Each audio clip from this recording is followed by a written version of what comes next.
La empresa familiar Gastaldi Hermanos Sociedad Anónima se fundó en 1931 de la mano de Ángel, Antonio, Gabriel y Santiago Gastaldi y también de Luis Macario. Son 3 generaciones las involucradas en el negocio, actualmente 2 activas, se dedican a la industria agroalimentaria y sus principales divisiones por productos o unidades de negocio, como les solemos decir, son el molino harinero, donde producen harinas de trigos, eso es para el mercado doméstico, y también pellets de afrechillo para la alimentación animal. Hacen maní, maní de confitería, maní blancheado para exportación y maní industrial para las fábricas de aceite. La extrusión son los diferentes tipos de productos extraídos a base de harinas cereales y de oleaginosas. También se dedican a las divisiones de soporte como el acopio de cereales, la comercialización primaria de granos, además de agroquímicos y semillas, con el incluido asesoramiento a productores y acopio de soja, maíz, girasol y sorgo. Tienen dirección en la calle Belgrano 42 de General Dehesa en nuestra provincia de Córdoba y pueden encontrar más información a través de su página web www.gastaldiermanos.com.ar y también a través de su fundación que figura en pantalla. Bueno, para enterarnos más de estos temas que por ahí suenan un poco lejanos y aquellos que les interesa el interior y sobre todo el campo de nuestra provincia, vamos a hablar con ellos. Una empresa del interior que por supuesto enorgullece a los cordobeses y para nosotros es un orgullo poder tenerlos en Córdoba, lejos a lo mejor de su centro de producción, para contarnos cómo se vive, cómo se trabaja en el interior. Así que en este primer bloque estamos con Gabriel Gastaldi y Luis Macario. Le agradecemos los kilómetros y el esfuerzo de estar aquí en Los Turelos Plus. Gracias a usted. Gabriel, ¿cómo habrá sido ese sueño de los abuelos de comenzar a trabajar en Córdoba, de dedicarse a lo mejor a lo que era en su momento la molienda de trigo, el cultivo del maní? ¿Cómo fue eso?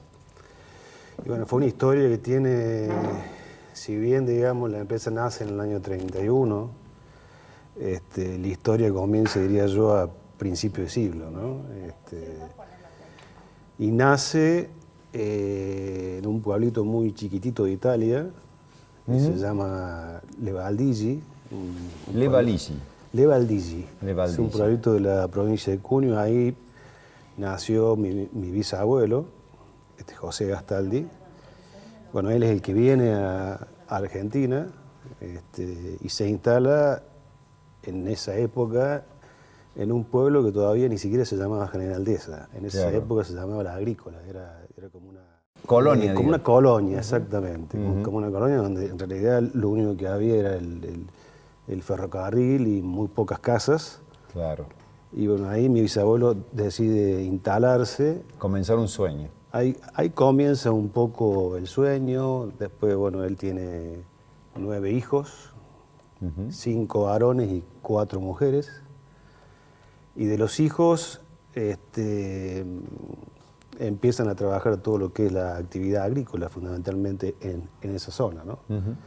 Y ya después, bueno, uno de los hijos, Ángel, junto con sus hermanos, y una de las hermanas se casa con Luis Macario, y ahí un poco nace estas dos familias, ¿no?, que forman la empresa. Entre Ángel y Luis deciden comenzar un sueño que en ese momento era la creación de un molino harinero, ¿no? Así es. Y hoy ya han pasado, vos decías, desde el inicio del sueño, casi 100 años, oficialmente son más de 80 años. Sí. Y le quería preguntar, aprovechar también a Luis, ustedes son la tercera generación, la segunda, digamos, hay 2 activas actualmente. Actualmente hay 2 activas, de la primera generación lamentablemente ya están todos desaparecidos, pero somos 2 las generaciones activas. El padre de Gabriel, Enrique, es presidente, mi padrino es vicepresidente, Luis Gastaldi, y ahora se está produciendo también el recambio porque el padre de Mariano fue director hasta este año y en este año le dejó el paso a Mariano para que integre el directorio. Así que en el directorio estamos conviviendo estas dos generaciones, ¿no? Digamos, superaron lo que es la sociedad de hermanos y hoy sería un consorcio de primos, por así decirlo. Estamos entrando ya en la etapa de consorcio de primos, tercera generación. Sí, sí. Y actualmente, de esos miembros de la familia, ¿cuántos participan en la empresa? Y en la empresa activamente, hoy somos de la familia 9 personas aproximadamente, ¿no? Sobre un total aproximadamente, decía, creo que mencionaba Nicole, más de 200 empleados. Estamos alrededor de 200 empleados. Nosotros, como tenemos la actividad de maní, que tiene algún ciclo estacional en la época de recepción, por ahí hay personal temporario que eleva ese número, pero digamos el personal estable de la firma está alrededor de las 200 personas. Así es. Y Gabriel, ¿cómo es esto, digamos, de ustedes tienen han diversificado sus negocios, pero está el molino harinero, está el tema del maní? El maní da la impresión que se ha ido corriendo la frontera hacia el sur. ¿Ustedes tienen explotaciones propias? ¿Compran los materiales? ¿Cómo es todo ese proceso industrial? Bueno, con el molino, que fue, digamos, la actividad que arranca la empresa en el año 31, después la actividad de maní inicia ya en la década del 70, ¿no? Que fue, bueno, nosotros fuimos uno de los pioneros de esta actividad en Argentina. O sea, arranca mucho tiempo después, que fue cuando arranca el maní en Argentina. Y hoy son uno de los principales productores, si no me equivoco. Y hoy somos, digamos, no los principales productores, pero estamos digamos... Jugando un papel importante. Sí, exactamente. Después, digamos, del año 31 hasta el 77, más o menos, que arranca la actividad de maní, la empresa fue, digamos, ampliando su capacidad de producción en lo que es la producción de harinas, se incorpora la actividad de acopio de cereales, se fue incrementando la actividad de acopio también con plantas en la localidad de Santa Eufemia. Y bueno, hasta, como te decía, la década del 70 que arranca la actividad de maní. Sí, en la actividad de maní es una actividad que obviamente tiene que estar integrada hacia atrás. Nosotros hacemos todo el proceso de siembra de maní y lo que es la selección y el blanchado de maní, ¿no? Así es. En el caso de harinas, pues, como Argentina, digamos, es un país que produce trigo, sí. Digamos que sobra la cantidad de trigo que se produce para lo que es el consumo interno. No hay una necesidad de que la empresa haga el proceso de integración hacia atrás con lo que es la siembra, porque uno ya tiene una relación con muchísimos años con productores, ¿no? Y Gabriel, ¿qué cantidad están, digamos, trabajando en la molienda actualmente? Actualmente nosotros estamos en la molienda diaria, son 350 toneladas de trigo. Arrancó en el año 31, arrancó con 30 toneladas, ¿no? Claro. Para que se dé una idea, digamos... El 10% de lo que es hoy, un poco menos. Exactamente. Y bueno, por supuesto también fueron cambiando los tipos de productos que se hacían. En general, cuando arrancó la empresa era un monoproducto, ¿no? Que era una harina fundamentalmente para panificación. Y después, con el correr de los años, digamos, bueno, hoy tenemos casi 20 variedades de harinas distintas para distintos tipos de uso. 20 variedades de harinas. Bueno, quiero volver sobre el maní porque me parece que es un producto, Luis es un poco el embajador de digamos, quien vende el producto, porque en la Argentina, aparte de lo que se conoce como maní confitería, no sé si hay otros usos más del maní, pero es muy demandado en el exterior. No lo tenemos tan incorporado nosotros a nuestros alimentos como afuera, Luis. Sí, efectivamente. O sea, el maní, el principal destino que tiene es la exportación. Surge y nace como una industria de exportación, a punto tal de que en la Cámara habíamos acuñado un eslogan que era: nos levantamos pensando en exportar. Así es. Actualmente, desde la Cámara del Maní se está proponiendo y se está trabajando en ver si se puede elaborar alguna campaña para tratar de incrementar el consumo interno, pero bueno, nosotros no lo tenemos tan incorporado como lo tienen los países desde Estados Unidos, donde es muy común escuchar en las películas de que se van a hacer un sándwich de manteca de maní. Así es. O los países del norte de Europa, que es nuestro principal destino, del origen digo, no solamente de nuestra empresa, sino del origen, donde tiene un sinnúmero de aplicaciones. Nosotros vendemos el maní como un ingrediente y ellos terminan dándole mayor valor agregado, que bueno, esperemos que a medida que vaya pasando el tiempo ese mayor valor agregado lo vayamos haciendo aquí en origen, ¿no? Claro.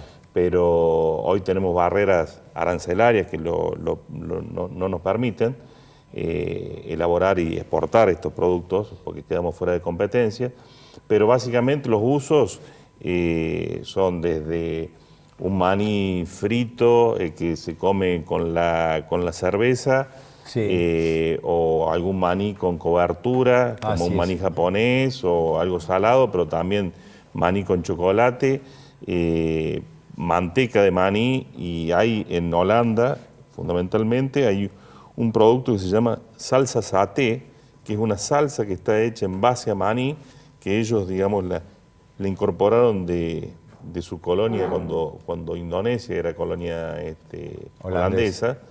Y bueno, que a los holandeses les gusta mucho, y es una salsa que se usa con carne o con cualquier otro tipo de comidas que seguramente para nosotros no es habitual, ¿no? Sí, lo disfrutará la reina máxima. Bueno, brevemente, Gabriel, para cerrar este primer bloque, ya se nos ha ido el tiempo, 15 variedades de harina pueden producir ustedes. A veces la gente dice, en un país que produce tanto trigo no debería estar más barata la harina y por supuesto todos los farináceos, ya sea el pan, los fideos, etc. ¿No debería ser más barato, Gabriel? Bueno, la harina, digamos, lo que tiene es una característica donde, digamos, la materia prima que es el trigo te representa casi el 80% del costo. Ajá. ¿Y el valor ese del trigo, quién lo fija? Digamos? El trigo, digamos, es un valor internacional, es un mercado transparente. Lo que pasa es que en Argentina a veces, como este año en particular, lo que ha sucedido es que se exportó mucho trigo en épocas donde en general antes no se exportaba tanto en diciembre, enero, cuando es la época del ingreso del trigo. Claro. Este año, básicamente, por el fracaso de la cosecha en Brasil, hizo que Brasil empezara a comprar trigo mucho tiempo antes, y eso obviamente calentó el precio del mercado. Los molinos, digamos, al tener una incidencia tan alta en la estructura de costo, no tenemos mucha más alternativa que cuando aumenta el trigo, trasladarlo en el precio de la harina, ¿no? Ahora, si uno ve, digamos, un rango de 10, 15, 20, 30 años, el tiempo que uno quisiera analizar, las curvas, digamos, de trigo y las curvas de harina son prácticamente iguales. O sea, cuando el trigo sube, la harina sube; cuando el trigo baja, la harina baja. O sea, no hay ningún tipo de especulación en ese sentido, por lo que te decía antes. O sea, al tener una incidencia tan alta, impacta directamente en el precio, ¿no? Bueno, seguimos en los Turilo Plus, esta vez incorporando a Mariano. Él es otro directivo de Gastaldi Hermanos, donde nos va a adentrar más en el interior, en la producción de trigo, de maní y también en la extrusión, creo haberlo dicho bien. ¿De qué se trata esta parte a la que te dedicas? Bueno, estás poniendo toda tu energía. Muchas gracias por la invitación. La extrusión es una actividad que la empresa comienza a desarrollarla en el año 2012. En sí es una actividad que como idea nace en el 2004-2005, donde Gabriel, la persona que estuvo anteriormente aquí, decide viajar a Suiza, invitado por un fabricante de maquinarias, y en aquel momento ninguno tenía idea realmente de qué se trataba esto. Y de allí vinieron con esa idea de en algún momento instalar una planta de extrusión. En el año 2012 decidimos comprarla, aquí localmente, una planta usada, una planta ya en marcha, y desde el 2012 hasta la actualidad fuimos desarrollando diferentes tipos de productos. La extrusión es un proceso termofísico que transforma materias primas en productos terminados. Lo que ocurre dentro de la máquina es un proceso muy complejo, donde se texturizan las proteínas y se gelatinizan los almidones. Es un proceso bastante complejo, pero en definitiva, algunos productos podemos verlos en la góndola y podemos verlo en algunos productos, como son las barritas de cereales, por ejemplo, donde están conformados en mayor parte por el crispy, ese crispín chiquitito de arroz. Eso fabricamos nosotros. Son cereales, tipo cereales para desayuno también. Como así también la proteína de soja texturizada, que es un producto análogo a la carne. O sea, tiene características similares a la carne, pero es de origen vegetal. ¿Cómo sería una milanesa de soja, por ejemplo? Como sería una milanesa de soja, exactamente. Sí. Es decir, que se están involucrando en este nuevo mercado, además del maní y la harina, y como decías vos, tu hermano había traído esa idea de Suiza y Argentina, que siempre tuvo el concepto de granero del mundo, y por ahí se ven cosas afuera. ¿Qué le está faltando al país? ¿Qué ven en diferencia con otros países que nos faltan, nos impiden un desarrollo pleno de la actividad agrícola? En cuanto a la actividad de extrusión en particular, es una actividad sumamente versátil. Por lo tanto, es una actividad que permite la fabricación o la transformación desde una harina de soja a un producto texturizado de soja, que sería el producto más básico que podemos fabricar con la tecnología de extrusión, hasta fabricar productos sumamente complejos. Esos productos sumamente complejos tienen altísimo valor agregado, que hoy por hoy en el país no está desarrollado, digamos, el comercio de ese tipo de productos, porque son productos costosos. Entonces, otros países ya lo han adoptado, como los cereales para desayuno. Seguramente que muchos conocemos lo que son los cereales para desayuno, pero hoy por hoy son caros en Argentina. Y en otras partes del mundo, en términos relativos, no son costosos. O sea, yo creo que la tecnología de extrusión va hacia ese lado, como así también hacia el lado de los texturizados, o sea, hacia el lado de las proteínas de origen vegetal y no animal, principalmente por la cuestión de costos. Pero creo que lo que nos falta es tiempo para que podamos ir de alguna manera adoptando esas nuevas formas de productos distintos, diferentes, que no es la carne en particular, sino son aquellos productos análogos a la carne. Y aprovechamos a Luis, que también en su calidad de presidente de la Bolsa de Cereales, ahí Nicole decía, ¿qué le está faltando acá al país para dar, digamos, un salto cuantitativo y cualitativo en términos agroalimentarios? ¿Cuál es tu visión sobre este tema? Y creo que es un tema muy complejo, digamos, pero creo que hay un sinnúmero. O sea, el primero de todo, yo creo que la institucionalidad, que este gobierno ha trabajado, pero no con el énfasis que debería haberlo hecho. Hay problemas económicos muy serios. Esos problemas económicos impiden que el Estado avance en infraestructura.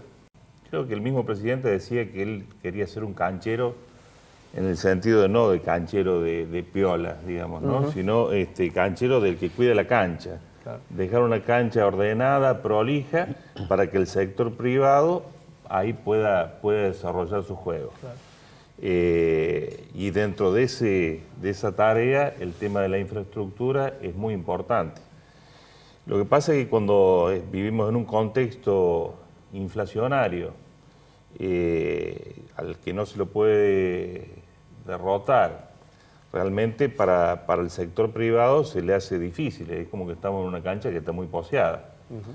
Y bueno, la causa, por lo menos a mi criterio, de la existencia de la inflación es un tema recurrente en nuestra historia económica, crónica, diría, que viene básicamente en el tema del déficit fiscal. O sea, nosotros tenemos un Estado que recauda menos o gasta más de lo que recauda. Y hasta que no se tomen esas decisiones y hasta que los gobiernos que nos gobiernan, no importa el partido político de color, no tomen una decisión clara de pagar los costos políticos y realizar los ajustes que tengan que hacer para que esta situación no cambie, y bueno, va a estar complicado, porque la inflación hace muy complejo para las empresas poder planificar un futuro. Entonces necesitamos básicamente reglas claras, sostenidas, seguridad jurídica y un montón de cosas más, pero digamos, acá es donde estamos, desde la agroindustria, Creo que lo que hacemos permanentemente es seguir invirtiendo. Creo que, digamos, todo lo que es agroindustria, donde Argentina tiene una ventaja competitiva.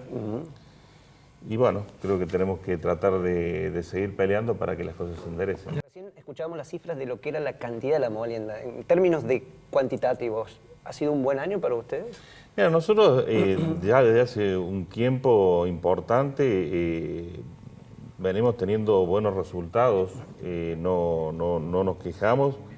La empresa está en una posición sólida desde el punto de vista económico, desde el punto de vista financiero, donde, bueno, se ha trabajado mucho para eso, pero en definitiva el contexto tarde o temprano te termina afectando. O sea, de nada sirve que a nosotros nos vaya bien si al país no le va bien, porque estamos rodeados de lo que sucede alrededor y, digamos, un contexto como esto hace que baje el consumo interno, sea muy difícil planificar todo el tema de exportaciones con precios que te van cambiando permanentemente. O sea, es como que en general el empresario argentino ha aprendido a surfear la ola de la inestabilidad.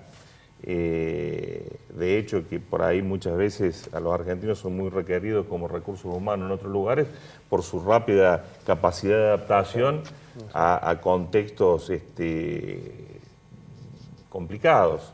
Pero bueno, en cierta forma, digamos, nosotros venimos surfeando la ola de una manera exitosa, pero quisiéramos tener un poco más de tranquilidad también, ¿no? Bien, para el cierre, ya que es una empresa familiar en su origen, ¿qué consejo le darían a una empresa que viene del sector agropecuario y es de origen familiar en la actualidad, en base a lo que ustedes han aprendido, el legado de los abuelos, de sus padres? Maradito. Yo soy el más joven, pero creo que las empresas familiares tienen una gran oportunidad y creo que es mantenerse unidos y creo que este tipo de empresas tiene mucho por ganar. Tienen, en primer lugar, la diversidad de opiniones y este tipo de cuestiones traen a la mejora que cuando una empresa es unipersonal. ¿Es clave la inversión, por ejemplo, en tecnología? Pienso, en el caso de ustedes, lo que se veía recién. Sí, perdóname, déjame agregar algo, porque creo que le tenemos que hacer honor a nuestros antepasados. Por supuesto. Y una de las cosas más importantes que nosotros, que nos legaron, es básicamente la honestidad, la transparencia y la cultura del trabajo. Nosotros no entendemos otra forma de hacer los negocios si no nos dedicamos a lo que ya nos viene dado por herencia, ¿no? Así que por ese lado creo que es importante en las empresas familiares. La tradición. Exactamente. Bueno, pasión, legado, transparencia, trabajo, agregada a la diversidad de opiniones, que es todo un tema y bueno, se ve positivamente aquí aplicado con todas las mejoras, incluso la extrusión, por ejemplo, como lo mencionaba Mariano. Le vamos a agradecer haber venido desde La Pampa Gringa, que son más de 200 kilómetros, y representarnos en el mundo. Va a haber tiempos después en redes sociales, vamos a hacer unos agregados, un bonus track, porque veíamos fotos de ustedes, por ejemplo, me parece, en alguna feria de alimentos internacional, creo que si no me equivoco, Luis, Dubái o Medio Oriente. Puede ser. Así que vamos a dejar un pequeño extracto de eso en las redes sociales. A ustedes gracias por acompañarnos hasta el final de Los Turuelos Plus y nos encontramos aquí en Canal C el próximo sábado con las historias de las familias empresarias.